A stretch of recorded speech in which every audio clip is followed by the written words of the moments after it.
Data structure के lecture में हम लोग देखेंगे स्टैटिक वर्सेस डायनामिक एलोकेशन।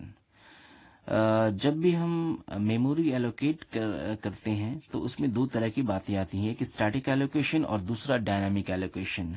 आज के लेक्चर में हम दोनों में कंपैरिजन करेंगे और समझेंगे कि स्टैटिक क्या होता है और कब किया जाता है, और डायनामिक एलोकेशन क्या होता है, उसे कब किया जाता है, और दोनों में बेटर कौन है। ठीक है, तो सबसे पहले देखते हैं स्टैटिक के पॉइंट में। फर्स्ट पॉइंट में देखते हैं कि स्टैटिक मेमोरी एलोकेशन एक्चुअली हम जैसे कोई डेटा को स्टोर करते हैं, इंफॉर्मेशन को किसी भी वेरिएबल में स्टोर करना चाहते हैं, तो हमें उस वेरिएबल के लिए, उस इंफॉर्मेशन के लिए मेमोरी में हमें जगह चाहिए, तो उसी को हम एलोकेशन कहते हैं। मेमोरी में हम उस जगह को एलोकेट करते हैं जहां पे डेटा या इंफॉर्मेशन को स्टोर किया जा सके। ठीक है, तो जनरली अब तक का जो प्रोग्राम आप C++ में करते आ रहे थे, आपने लिंक लिस्ट भी किया, तो उसमें आपने डायनामिक एलोकेशन किया, फिर आपने स्टैटिक भी किया था एरे में। तो अब वही उसी तरीके से हम देखते हैं, दोनों में कंपैरिजन करते हैं क्या पॉइंट्स है इसमें। तो सबसे पहला पॉइंट है, वंस स्टैटिक में once the memory is allocated the memory size can not be changed. यानी स्टैटिक में क्या होता है, अगर एक बार मेमोरी को एलोकेट कर दिया जाता है तो उसकी जो साइज होती है उसको हम चेंज नहीं कर सकते हैं। जबकि डायनेमिक एलोकेशन में क्या होता है, memory size can be changed जब भी जरूरत पड़े, इफ रिक्वायर्ड।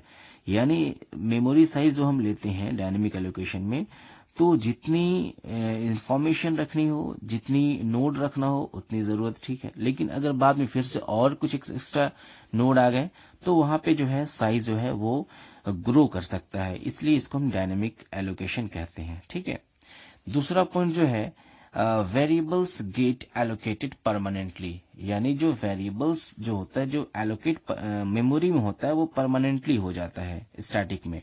जबकि डायनामिक में क्या होता है, get allocated if our program unit gets active. यानी जब भी हमारा प्रोग्राम एक्टिव होता है उस हिसाब से वो है मेमोरी में जो है स्पेस एलोकेट करती है डायनामिक में। ठीक है, नेक्स्ट पॉइंट की तरफ हम आते हैं। इट इज लेस एफिशिएंट, और डायनेमिक क्या, इट इज मोर एफिशिएंट।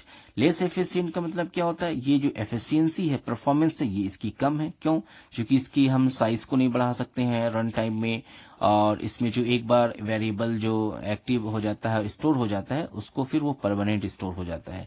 जबकि डायनामिक में क्या होता है एलोकेशन में, कि जो भी हम साइज डिफाइन करते हैं उसको हम बाद में क्या कर सकते हैं, उसको बाद में जो है साइज को हम बढ़ा सकते हैं, घटा सकते हैं अकॉर्डिंग टू रिक्वायरमेंट। इसी हिसाब से ये क्या होता है, ये मोर एफिशिएंट होता है, जबकि स्टैटिक क्या होता है, लेस एफिशिएंट होता है। नेक्स्ट पॉइंट जो है, allocation is done before program execution.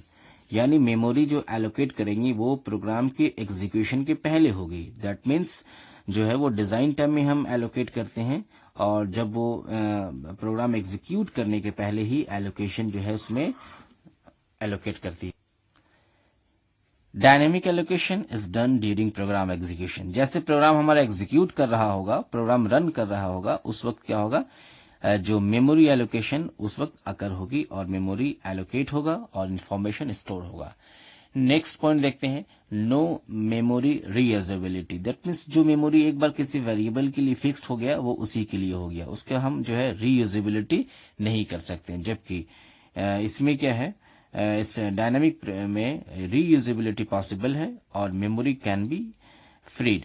यानी जब भी अगर मेमोरी की जरूरत नहीं पड़ी, यानी किसी डेटा के स्टोर हमने किया, उसका काम हो गया, उसको फिर हम जब जरूरत नहीं है तो उसको हम उस इंफॉर्मेशन को और मेमोरी को डिलीट कर सकते हैं।